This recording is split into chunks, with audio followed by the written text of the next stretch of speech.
Now sir, sir fund flow statement का हम लोग का बेसिक क्लास हो चुका है, जिसमें अपने लोग ने फंड फ्लो के बारे में जाना कि फंड फ्लो किसको बोलते हैं। ठीक है, फंड फ्लो को कैसे करके बनाते हैं। सर फंड फ्लो स्टेटमेंट क्या है, अगर फिर से एक बार रिकैप्चुलेट करते हैं तो fund flow statement is basically A statement which describe the funds of any organisations, कि फंड्स कहाँ से आ रहा है और फंड्स कहाँ पे जा रहा है, ये अपने को समझना है। तो सर फंड जहां से आएगा, जहां से फंड्स आएगा उसको अपने लोग सोर्स बोलते हैं, और जहां पे जाएगा वहां पर अपने लोग उसको अप्लीकेशन बोलते हैं। क्लियर है? तो एक हो गया सोर्स हो गया, और एक हो गया अप्लीकेशन हो रहा है। ये सोर्स और अप्लीकेशन दोनों हमेशा मैच होगा। ठीक है, इसके लिए एक आपका वर्किंग बनाई जाती है जिसको बोला जाता है statement of changes in financial positions. ये स्टेटमेंट, ये देखिए ये हमारा वर्किंग है, ये हमारा आपका फॉर्मेट, अगर आप लोग देख रहे हैं ये फॉर्मेट को, तो ये हमारा एक हो गया statement of changes in working capital. ये statement of changes in working capital है जो अपने लोग ऑलरेडी कर चुके हैं। इसके अलावा ये हमारा फंड फ्लो स्टेटमेंट है, ये देखिए ये नंबर बी पे ये हमारा फंड फ्लो स्टेटमेंट है। तो ये दो मेन, ये दोनों जो है ना, ये statement of changes in working capital और फंड फ्लो स्टेटमेंट, ये दोनों मेन स्टेटमेंट है। इसके अलावा जितना भी रहेगा, जितना भी इसके अलावा नीचे में आप देखेंगे, ये सब का सब वर्किंग है। ये सब आपको वर्किंग में करना पड़ेगा। वर्किंग से आपको आइडेंटिफाई करनी पड़ेगी ईच एंड एवरी आइटम को, और वो आइटम आपका आइदर सोर्स या तो एप्लीकेशन में बैठेगा, कहीं ना कहीं उसका काम आएगा। ठीक है, तो अपने लोग एक एक करके जाते हैं। थोड़ा सा मतलब बहुत दिन के बाद हो रहा है, एक वीक का क्लास गैप हो गया है, तो एक बार समझने का कोशिश करते हैं कि क्या हो रहा है। ठीक है, तो सबसे पहला बात तो आप लोग को एग्जाम में क्वेश्चंस में एक बैलेंस शीट गिवन रहेगा। ठीक है, और बहुत सारे एडजस्टमेंट्स गिवन रहेंगे। ठीक है, तो जो बैलेंस शीट गिवन रहेगा ना, वो बैलेंस शीट में आपको आइडेंटिफाई करना है which are the current assets and which are the current liability. जो current assets and current liability है वो आप लोग यहाँ दिखाओगे, जो फंड फ्लो स्टेटमेंट है यहाँ पर आप लोग दिखाओगे। इस statement of changes in working capital में जाएगा जो भी current assets and current liability है। अगर आप लोगों को याद होगा तो करेंट एसेट्स में हम लोग को सब कुछ लेना है, इन्वेंट्री लेना है, ट्रेड रिसीवेबल मतलब डेटर लेना है, कैश एंड कैश इक्विवेलेंट लेना है, करंट इन्वेस्टमेंट लेना है, एडवांस लोन्स एंड ये लेनी है। इसके अलावा कैश हो गया, प्रीपेड एक्सपेंसेस हो गया, जितना भी करंट एसेट्स है सब का सब हमारा यहाँ पे जाएगा। ठीक है, क्या नहीं जाएगा इसमें? करंट लायबिलिटी में, करंट लायबिलिटी में शॉर्ट टर्म की आएगा, ट्रेड पेबल आएगा, शॉर्ट टर्म प्रोविजंस आएगा, अदर लायबिलिटी आएगी। बट इसमें प्रोविजन फॉर टैक्सेशन, जी हाँ, प्रोविजन फॉर टैक्सेशन और प्रपोज डिविडेंड, ये दो चीज अपने लोग statement of changes in working capital पे नहीं लेते हैं, याद रखिएगा। इसके अलावा हर एक चीज यहाँ पे लेंगे। डेटा कैसा रहेगा बैलेंस शीट में? एक प्रीवियस ईयर का डेटा रहेगा और एक करंट ईयर का डेटा रहेगा। एक आपका प्रीवियस ईयर का डेटा रहेगा और एक करंट ईयर का डेटा रहेगा। तो प्रीवियस ईयर का डेटा हम लोग को यहाँ पे दिखाना है, करंट ईयर का डेटा यहाँ दिखाना है। दोनों का जो भी डिफरेंसेस वगैरह है वो आइदर इंक्रीज में जाएगा या आइदर डिक्रीज में जाएगा। ये ऑलरेडी डिस्कशन अपना हो चुका था। लैबिलिटी में उल्टा करेंगे, लैबिलिटी अगर डिक्रीज होगा तो इंक्रीज इन वर्किंग कैपिटल पे जाएगा, और अगर इंक्रीज होगा तो वो डिक्रीज इन वर्किंग कैपिटल में जाएगा। क्यों? क्योंकि अगर आप लोग फार्मूला याद करते हैं तो वर्किंग कैपिटल इक्वल टू क्या होती है? Working capital equal to current assets minus current liability. तो यहाँ फंडा क्या हो रहा है कि अगर करेंट एसेट्स इंक्रीज करेगा तो वर्किंग कैपिटल भी इंक्रीज करता है, लेकिन उल्टा हो जाएगा, अगर करंट लायबिलिटी अगर इंक्रीज करेगा तो वर्किंग कैपिटल क्या करेगा सर? डिक्रीज करेगा। तो इसलिए अगर यहाँ पर आपको इंक्रीज इन करंट एसेट्स बोलता है तो अपने लोग क्या कर देंगे सर? इंक्रीज पे इंक्रीज इन करंट एसेट्स बोलेगा तो इंक्रीज पे दिखाएंगे, और अगर डिक्रीज इन करंट एसेट्स बोलेगा तो अपने लोग यहाँ पे दिखाएंगे एसेट्स इंक्रीज एसेट डिक्रीज, ये एसेट्स इंक्रीज एसेट डिक्रीज।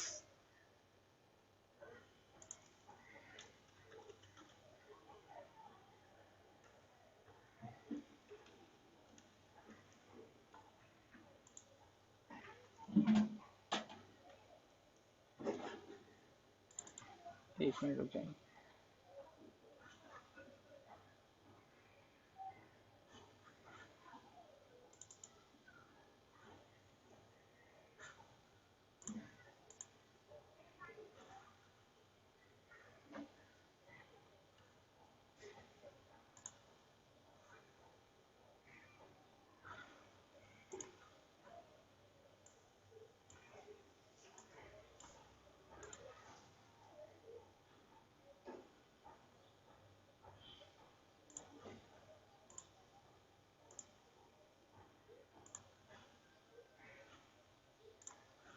ये हो गया सर। अगर एसेट्स इंक्रीज होगा तो यहाँ पे लेंगे और एसेट डिक्रीज होगा यहाँ पे, उस तरह से लायबिलिटी का उल्टा करना है। लायबिलिटी अगर डिक्रीज हुआ तो इंक्रीज में दिखाना है, और अगर लायबिलिटी अगर इंक्रीज हो गया तो डिक्रीज में दिखाना है। इस तरह से करके ये स्टेटमेंट कंप्लीट हो जाएगा। तो बैलेंस शीट से करंट एसेट्स करंट लायबिलिटी को ले लिया गया, सिर्फ बच गया आपका शॉर्ट टर्म प्रोविजंस में प्रोविजन फॉर टैक्सेशन और प्रपोज डिविडेंड। और इसके अलावा फिक्स एसेट्स वगैरह हो गई, issue of share that is shares capital हो गया, रिजर्व प्रोविजंस, ये सब यहाँ पर बच गया। फंड फ्लो स्टेटमेंट आपको अगर ध्यान देना है तो fund flow statement is nothing but a cash. ठीक है, जो कैश बुक बनाते हैं आप उसको समझो। सोर्स, ये जो पोर्शन है ना ये सोर्स हो गया, और ये जो पोर्शन हो गया ये एप्लीकेशन हो गया। क्लियर है? तो ये सोर्स और ये एप्लीकेशन, मतलब जितना भी रिसिप्ट है, जितना भी रिसिप्ट है, जो भी रिसिप्ट रहेगा वो अपने लोग यहाँ दिखाएंगे, और जो भी पेमेंट रहेगा, जितना भी आप लोग ने पेमेंट किया है, वो सब का सब यहाँ पे बैठेगा। तो जितना भी रिसिप्ट है वो आप लोग सोर्स में दिखाएंगे, और जितना भी पेमेंट है वो अपने लोग एप्लीकेशन में दिखाएंगे। क्लियर है?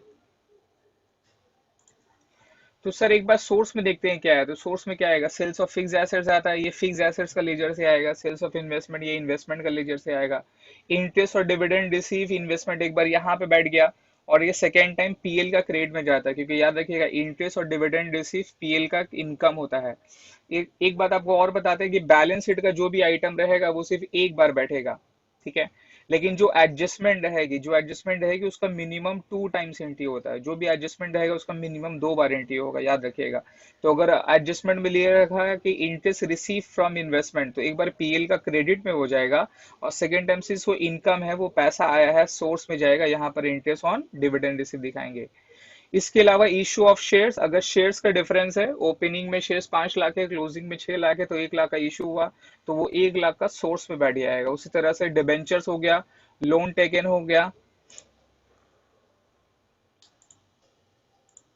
लोन टेकन हो गया, फंड फ्रॉम ऑपरेशन हो गया, डिक्रीज इन वर्किंग कैपिटल हो गया।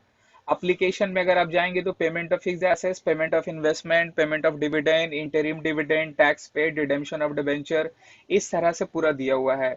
दो चीज यहाँ पे याद रखना है कि जो इंक्रीज इन वर्किंग कैपिटल है, ये इंक्रीज इन वर्किंग कैपिटल यहाँ से आता है, यहाँ से। तो ये इंक्रीज इन वर्किंग कैपिटल अगर यहाँ पर आया है तो ये फिर यहाँ से लेके यहाँ पे बैठ जाएगा। ठीक है, तो इंक्रीज इन वर्किंग कैपिटल रहेगा तो आप उसको एप्लीकेशन में दिखाओगे, और डिक्रीज इन वर्किंग कैपिटल रहेगा तो आप उसको फंड फ्लो का सोर्स में दिखाओगे। तो याद रखिएगा, तो ये जो आपने बनाया है, ये यहाँ पर आपने जो बनाया है ये फंड फ्लो स्टेटमेंट का, तो यहाँ से आपको increase in decrease in working capital निकालना है, और जो इंक्रीज इन वर्किंग कैपिटल निकालोगे वो फंड फ्लो स्टेटमेंट का यहाँ पर आएगा एप्लीकेशन पे, और डिक्रीज इन वर्किंग कैपिटल जो रहेगा वो फंड फ्लो स्टेटमेंट का सोर्स में आता है। क्लियर है? तो सब कुछ आ जाएगा। ये फंड फ्रॉम ऑपरेशन, ये क्या है, ये फंड फ्रॉम ऑपरेशन एक वर्किंग है। मतलब ये फंड फ्रॉम ऑपरेशन का मतलब हो गया कि आप बिजनेस से एक्चुअली कितना पैसा कमा रहे हैं, आपका फंड्स कितना ऑपरेट करके, राइट। ऑपरेटिंग एक्टिविटीज आपने सुना होगा कि ऑपरेशन से एक्चुअल आपका फंड्स कितना आया है। ये सब तो इशू ऑफ शेयर से पैसा आ रहा है और पैसा जा रहा है। बिजनेस का जो मेन इनकम है, मेन आपने कितना बिजनेस से कमाया है, ये आपको फंड फ्रॉम ऑपरेशन बताएगा। क्लियर है? और ये कहाँ से निकलता है सर, अगर आप लोगों को याद होगा तो हम लोग ने वर्किंग में एक बनाया था, that is PL adjusted account, right. Adjusted PL account था, तो ये वर्किंग में अपने लोग को यहाँ से आपको ये फंड फ्रॉम ऑपरेशन निकालना है। ये देखिए, ये फंड फ्रॉम ऑपरेशन हो गया।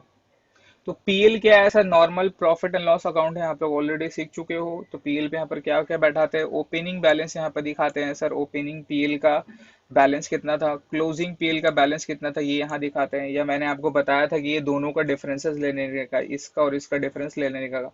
अगर क्लोजिंग में सपोज यहाँ पे 50,000 रुपया है, और ओपनिंग में यहाँ पे सपोज 30,000 रुपया है, तो या तो आप 30,000 रुपये यहाँ पे दिखाओ, या तो आप 30,000 यहाँ पे दिखाओ, या तो फिर 50,000 दिखाओ, या तो फिर ऐसा नहीं करके आप 30-50 नहीं दिखा के यहाँ पर नेट प्रॉफिट बोलकर आप 20,000 रुपया दिखा सकते हो। और 20,000 रुपये दिखा के आप अपना सम चालू कर सकते हो, या तो ओपनिंग क्लोजिंग दिखाओगे, या तो फिर आप नेट प्रॉफिट डिफरेंसेस दिखा के स्टार्ट कर लो। इसके अलावा और क्या क्या आता है सर, और जो जो सर आप लोग ने सीखा है पीएल पे, देखिए क्या क्या है। डेप्रिसिएशन है, इनटेंजिबल एसेट्स है, loss on sale of assets है, loss on sale of investment है। प्रपोज डिविडेंड, मैंने आपको बताया था कि प्रपोज डिविडेंड आप लोग statement of changes in working capital पे नहीं लोगे तो कहाँ लोगे? उसका दो बार एंट्री होगा सर। अगर एडजस्टमेंट में वर्किंग कैपिटल और प्रपोज डिविडेंड कुछ गिवन नहीं दी हुई है, अगर एडजस्टमेंट में प्रोविजन फॉर टैक्सेशन और प्रपोज डिविडेंड के बारे में नहीं बोला है और सिर्फ ओपनिंग बैलेंस और क्लोजिंग बैलेंस दिया हुआ है, तो याद रखिएगा ओपनिंग बैलेंस जो रहेगा, ओपनिंग बैलेंस का आप यहाँ पे सोर्स में पेमेंट दिखाओगे। जो भी ओपनिंग बैलेंस रहेगा ये यहाँ पे जाएगा, ये पेमेंट ऑफ प्रपोज डिविडेंड है, ये यहाँ पे जाएगा। तो ओपनिंग बैलेंस जो भी रहेगा वो यहाँ पे पेमेंट होगा। टैक्स का जो भी ओपनिंग बैलेंस रहेगा वो यहाँ पे पेमेंट होगा। तो सपोज ओपनिंग में मान लीजिए टैक्स 20,000 है और क्लोजिंग में 40,000 रुपया हो गया, तो इसका मतलब लास्ट ईयर का टैक्सेशन था, लास्ट ईयर का प्रोविजन था, उसका पेमेंट इस साल होता है। आई होप आपको टैक्स का फंडा पता है। लास्ट ईयर का असेसमेंट करते हैं, राइट? अपने लोग प्रीवियस ईयर का फाइनेंशियल अकाउंटिंग करते हैं, उसका अकाउंटिंग करने के बाद में नेट प्रॉफिट निकालते हैं। फिर उसमें कितना एज पर इनकम टैक्स के हिसाब से कितना टैक्स लगता है नहीं लगता है, टैक्स लायबिलिटी निकालते हैं, राइट? जिसको टैक्स प्रोविजन बोला जाता है। नेट प्रॉफिट का 40%, 30% बेस्ड ऑन दी जो भी रेट रहती है। तो वो इनकम टैक्स प्रोविजन अपने लोग लास्ट ईयर का निकलता है, उसका पेमेंट असेसमेंट इस साल होता है।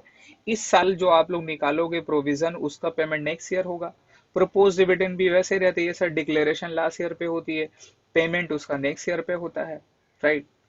तो ये चीज याद रखना है ऐसा। तो प्रीवियस ईयर का वो ऑलरेडी डिविडेंड था, प्रीवियस ईयर का ऑलरेडी टैक्स था, उसका पेमेंट यहाँ पर होगा। अगर पेमेंट रहेगा तो एप्लीकेशन में जाएगा, और अगर सोर्स रहा और अगर वहां और अगर करेंट ईयर का रहा, तो करेंट ईयर का मतलब आपने क्रिएट किया है, इस साल का है, राइट? अगर इस साल का क्रिएट किया है तो वो सर पीएल का डेबिट में जाएगा। ये देखिए, ये जो प्रोपोज डिविडेंड आप देख रहे हैं ये करेंट ईयर का है। ये जो आप प्रोपोज डिविडेंड देख रहे हैं और ये भी जो देख रहे हैं टैक्स, ये सब सब करेंट ईयर का है। क्लियर है? इसके अलावा और भी बहुत सारा लेजर्स है। अगर आप लोग लेजर्स को देखेंगे तो ये जितने भी लेजर्स आप लोग ने मतलब करने वाले हैं वो सब लेजर्स यहाँ पर गिवन दे दिए। जैसे कि फिक्स एसेट्स का लेजर है, ये अपने लोग बनाए थे ऑलरेडी। फिक्स एसेट्स का ओपनिंग बैलेंस, क्लोजिंग बैलेंस। अब ये लेजर क्या है सर? ये लेजर आपका वर्किंग नोट है। तो वर्किंग नोट का लेजर देखिए, सिंपल से याद रखिएगा। अगर एडजस्टमेंट किसी लेजर के बारे में गिवन है, गौर से सुनिए, अगर एडजस्टमेंट किसी भी लेजर के बारे में गिवन रहा तो उसका अकाउंट ओपन करना पड़ेगा। अगर एडजस्टमेंट में depreciation on plant and machine बोला है तो उसका मतलब आपको प्लांट एंड मशीन का अकाउंट ओपन करना है। अगर एडजस्टमेंट में डेप्रिसिएशन ऑन फर्नीचर बोला है तो आपको फर्नीचर का अकाउंट ओपन करना है। क्लियर है? अब यहाँ फिक्स एसेट्स का भी एक लेजर है देखिए, और एक यहाँ पे फिक्स एसेट्स अकाउंट है, और एक प्रोविजन फॉर डेप्रिसिएशन का भी लेजर है। ठीक है? तो एसेट्स का लेजर दो तरह से मेंटेन होता है, ये अपने लोग क्वेश्चन में करेंगे नो डाउट, लेकिन एक बार याद रखिएगा एसेट्स का लेजर दो तरह से होता है। एक होता है WDV मेथड और एक होता है कॉस्ट मेथड। रिमेंबर, अगर WDV मेथड है मतलब जब आप डेप्रीशिएशन एसेट्स में ही दिखाते हैं तो इस तरह का लेजर प्रिपेयर करना होगा। तो इस तरह का लेजर प्रिपेयर करना होगा, मतलब फिक्स एसेट्स में आपको अलग से डेप्रिसिएशन, आपको अलग से बैलेंस गिवन नहीं दिया है। आपको जो बैलेंस गिवन है वो बुक वैल्यू गिवन है। कौन सा वैल्यू गिवन है? वो बुक वैल्यू गिवन है। तो बुक वैल्यू गिवन रहेगा तो आप फिक्स एसेट्स को ऐसे प्रिपेयर करोगे, ये वाली लेजर फिक्स एसेट्स में प्रिपेयर होगी, when depreciation is charge on fix assets. लेकिन आप लोग ने एक दूसरा मेथड पढ़ा है, when depreciation is not charge on fix assets, depreciation is shown in provision for depreciation account. Remember, जब डेप्रिसिएशन अपने लोग एसेट्स में चार्ज नहीं करते हैं और डेप्रिसिएशन को एक अलग सेपरेट अकाउंट में बनाते हैं, वो separate account provision for depreciation में अगर आप बनाते हो, ये देखो, अगर प्रोविजन फॉर डेप्रिसिएशन अगर आप बना रहे हैं, अगर एसेट्स को अगर आप लोग डेप्रिशिएट करेंगे और प्रोविजन फॉर डेप्रिसिएशन में बनाएंगे, देखिए कि अगर if assets are recorded at original cost and provision for depreciation account maintain, अगर एसेट्स ओरिजिनल कॉस्ट में रिकॉर्ड हो रहा है और आप provision for depreciation account maintain कर रहे हैं, ये वाली मेंटेन कर रहे हैं, तब फिर यहाँ फिक्स एसेट्स आप यहाँ पे कॉस्ट पे दिखाओगे, और जो भी डेप्रिसिएशन है ये सब प्रोविजन फॉर डेप्रिसिएशन में जाएगा। तो देखिए यहाँ पे डेप्रिसिएशन था, यहाँ पे डेप्रिसिएशन था, देखिए देखिए इस लेजर में डेप्रिसिएशन नहीं है, वो डेप्रिसिएशन मेरा कहाँ पे चला गया? प्रोविजन फॉर डेप्रिसिएशन में चला गया। तो एक्चुअल में काफी इजी है ये फिक्स एसेट्स और ये प्रोविजन फॉर डेप्रिसिएशन काफी इजी है, थोड़ा दिक्कत होता है।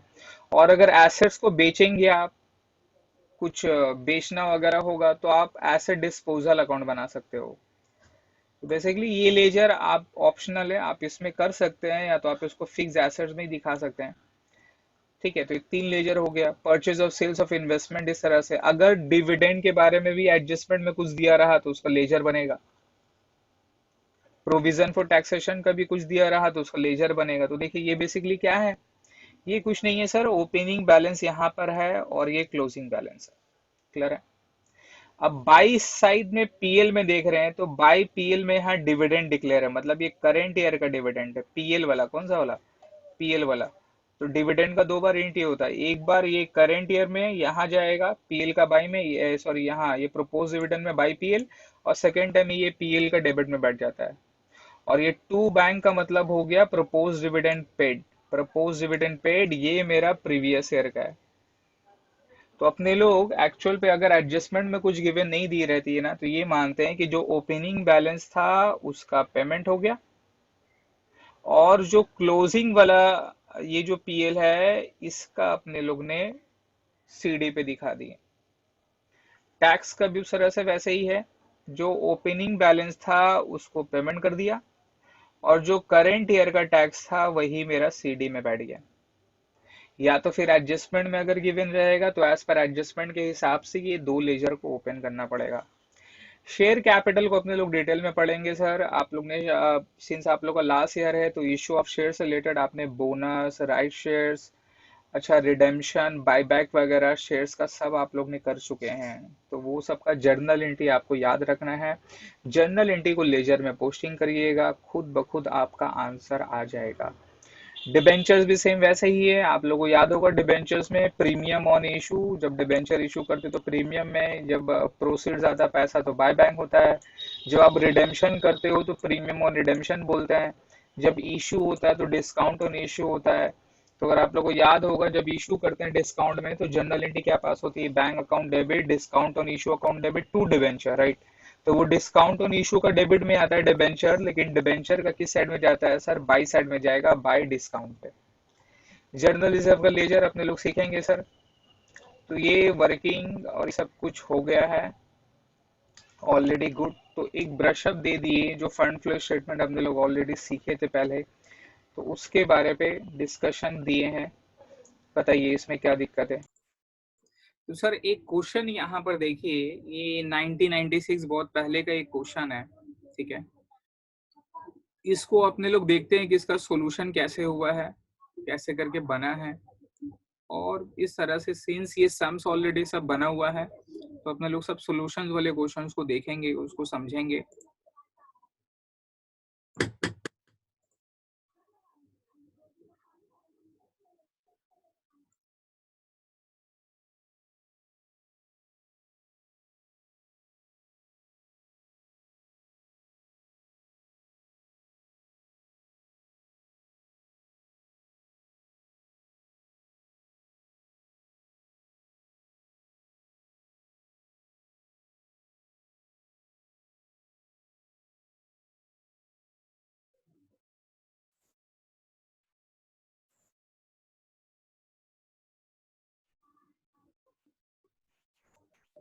Okay sir. तो सर ये वाली एक क्वेश्चंस को एक बार रीड करिए, देखिए ये क्वेश्चंस में क्या लिखा। The balance sheet of National Plastic Limited as on 31st December 1994 and 31st December 95 are given below। ठीक है, तो ये मेरा प्रीवियस ईयर का बैलेंस है, तो ये मेरा प्रीवियस ईयर का बैलेंस है, और ये मेरा करंट ईयर का बैलेंस है। क्लियर है। तो ओपनिंग में देखिए शेयर कैपिटल 6 लाख था, क्लोजिंग में 7 लाख हो गया, इसका मतलब 1 लाख इशू ऑफ शेयर्स हो रहा है। प्रीमियम देखिए, प्रीमियम ओपनिंग में कुछ नहीं था, क्लोजिंग में 20,000 रुपये आ गया, इसका मतलब 20,000 प्रीमियम में कहीं से पैसा आया है। अगर आप लोग को याद होगा, अगर हम मैंने बोलेंगे तो प्रीमियम में पैसा कहाँ से आता है, प्रीमियम में पैसा ऐसा थोड़ी ना आ जाता है। प्रीमियम में पैसा आता है सर इशू ऑफ शेयर से। जी हाँ, प्रीमियम में पैसा आता है इससे, जब भी आपने शेयर्स इशू किया होगा तभी तो प्रीमियम में इशू किए, तभी तो प्रीमियम में पैसा आया, जो अपने लोग याद रखेंगे। तो इशू ऑफ शेयर्स यहाँ पर एट पार पे नहीं हुआ है, इशू ऑफ शेयर्स यहाँ पे एट प्रीमियम पे हुआ है। क्लियर है?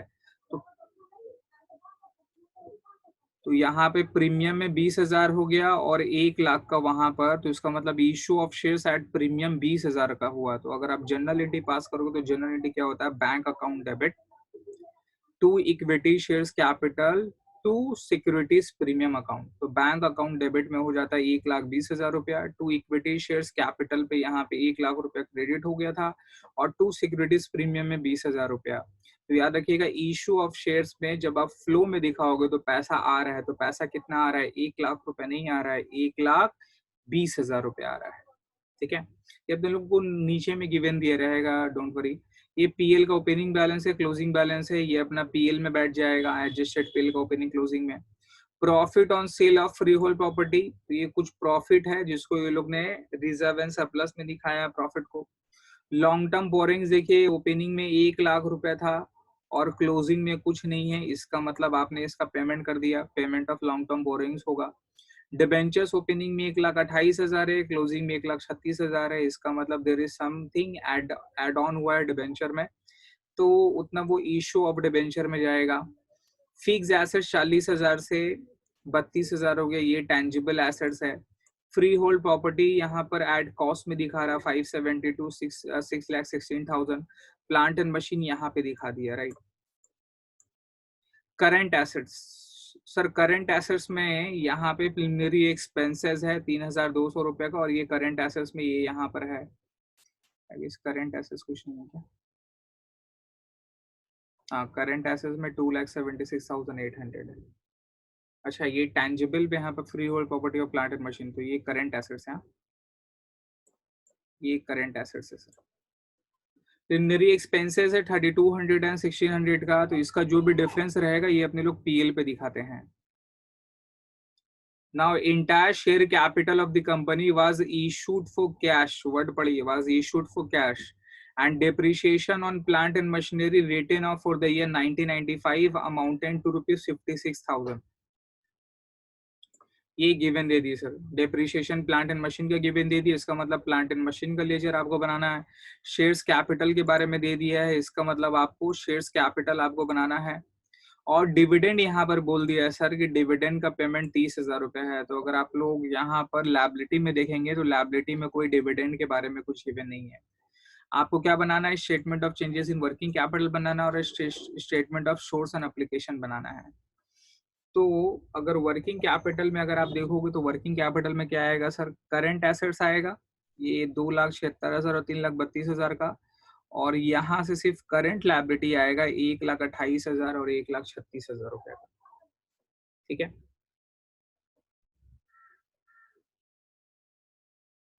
तो ये क्वेश्चंस को एक बार देखिए सर। करंट एसेट्स 2,76,000, 3,32,000 इंक्रीज हो रहा है, यहाँ बैठ गया। करंट लायबिलिटी 1,28,000, 1,36,000, ये भी इंक्रीज हो रहा 8,000 का, ये डिक्रीज में बैठ गया। तो इंक्रीज 55,400 है और ये 8,000 है, तो ये इंक्रीज इन वर्किंग कैपिटल 47,400, यहाँ पर भी 47,400, ये मेरा निकल जाएगा statement of changes in working capital से। और ये 47,100 डायरेक्टली कहाँ पर बैठेगा बताओ? ये बैठ जाएगा एप्लीकेशन में, ये एप्लीकेशन में 47,400 रुपीज बैठ गया, खत्म। नाउ प्लांट एंड मशीन का आपको मैंने बोला लेजर बनेगा और इशू ऑफ शेयर्स का लेजर बनेगा। तो देखिए प्लांट एंड मशीन का लेजर है, फ्री होल्ड प्रॉपर्टी वहां पर प्रॉफिट वाला था ना, और एक शेयर कैपिटल का लेजर यहाँ पे बना। तो ये 3 लेजर आपको बनाना है एक्स्ट्रा। प्लांट एंड मशीन का ओपनिंग बैलेंस, सबका पहले ओपनिंग बैलेंस बैठाएंगे। तो ओपनिंग बैलेंस देखिए प्लांट एंड मशीन का कितना है, दैट इज 5,72,000 एंड 6,16,000, और फ्री होल्ड प्रॉपर्टी का 40 एंड 32 है। तो अगर आप यहाँ पे देखोगे ये प्लांट एंड मशीन का 5,72,000 ओपनिंग का बैलेंस, 6,16,000 क्लोजिंग का बैलेंस। फ्री होल्ड प्रॉपर्टी का ओपनिंग का 40,000, क्लोजिंग का 32,000। इशू ऑफ शेयर्स कैपिटल का 6 लाख ओपनिंग का, क्लोजिंग का 7 लाख। मैंने आपको बोला देखिए वहां पे प्रीमियम 20,000 रुपए का है, ये 20,000 रुपए का प्रीमियम है। तो 20,000 का प्रीमियम था, तो इशूड में कितना जाएगा? 1,20,000 रुपया। यही प्रोसीड्स होता है सर, ये आपको समझना पड़ेगा। तो यहाँ पर अगर आप लोग फंड फ्लो स्टेटमेंट में जाएंगे तो proceed from issue of share देखिए 1,20,000 रुपए दिखा दिया। क्लियर है? पीएल में अगर आप आओगे तो पीएल का ओपनिंग बैलेंस यहाँ बैठ गया, क्लोजिंग बैलेंस यहाँ पे बैठा दिया उन्होंने, ठीक है। अब वर्किंग में क्या था सर, वर्किंग में अगर आप लोगों को याद होगा तो वर्किंग में डेप्रीशिएशन था, डेप्रीशिएशन प्लांट एंड मशीन के ऊपर 56,000 रुपीज था और डिविडेंड थी। तो डेप्रीशिएशन एक बार कहाँ जाता है, डेप्रीशिएशन एक बार प्लांट एंड मशीन का बाय में चला गया और एक बार वो मेरा जाएगा पीएल का डेबिट में। तो हर एडजस्टमेंट का 2 बार एंट्री होगा। तो डेप्रीशिएशन एक बार एसेट्स का बाय में जाएगा, दूसरा बार पीएल का डेबिट में। तो एसेट्स का बाय में अपने लोग दिखा दिए 56,000 रुपीज और फिर पीएल का डेबिट में 56,000 दिखा दिए, ठीक है।